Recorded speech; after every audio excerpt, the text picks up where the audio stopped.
السلام علیکم ورحمۃ اللہ۔ آج میں آپ لوگوں کو سکھانے جا رہا ہوں پہلا کلمہ۔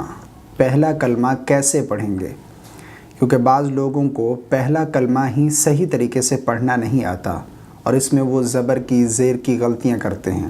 ایک مسلمان کو کم سے کم پہلا کلمہ صحیح طریقے سے پڑھنا آنا چاہیے، اور آج میں آپ لوگوں کو پہلا کلمہ سکھانے جا رہا ہوں۔ جو کہ لوگ غلطیاں کرتے ہیں وہ بھی آپ کو بتاؤں گا کہ جو کہ نہیں کرنی چاہیے۔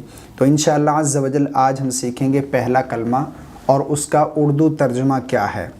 تو آئیے شروع کرتے ہیں۔ بسم اللہ الرحمن الرحیم۔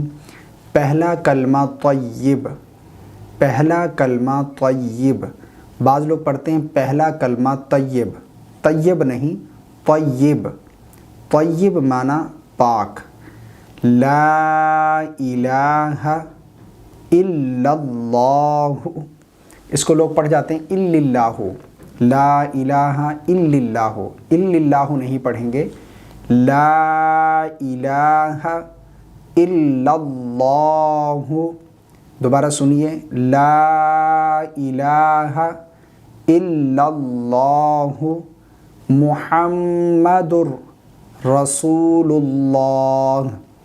اس میں لوگ غلطی کر جاتے ہیں محمد الرسول اللہ، محمد الرسول اللہ، محمد الرسول اللہ، تو یہ غلط ہے، محمد نہیں پڑھیں گے، محمد الرسول اللہ، رسول اللہ پڑھیں گے، رسول اللہ نہیں پڑھیں گے۔ بعض لوگ پڑھتے ہیں محمد الرسول اللہ، تو یہ غلط ہے۔ میں دوبارہ پڑھتا ہوں، آپ اسے توجہ سے سنیے، اور اگر آپ کی کوئی غلطی ہے تو اسے صحیح کرنے کی کوشش کریں۔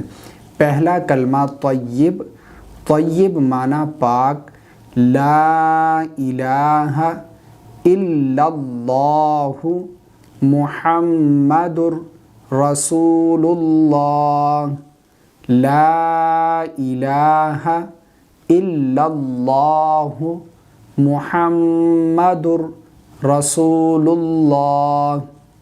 اس کا ترجمہ بنتا ہے نہیں کوئی معبود سوائے اللہ کے، محمد صلی اللہ علیہ وسلم اللہ کے رسول ہیں۔ تو یہ ہم نے آج پہلا کلمہ سیکھا ہے۔ میں امید کرتا ہوں اگر آپ کی کوئی غلطی ہوگی تو آپ اسے صحیح کرنے کی کوشش کریں گے۔ اس کو اپنے دوستوں تک، رشتہ داروں تک، اپنے فیملی ممبر تک اور بچوں تک پہنچائیں تاکہ وہ بھی پہلا کلمہ صحیح طریقے سے پڑھنا سیکھ جائیں۔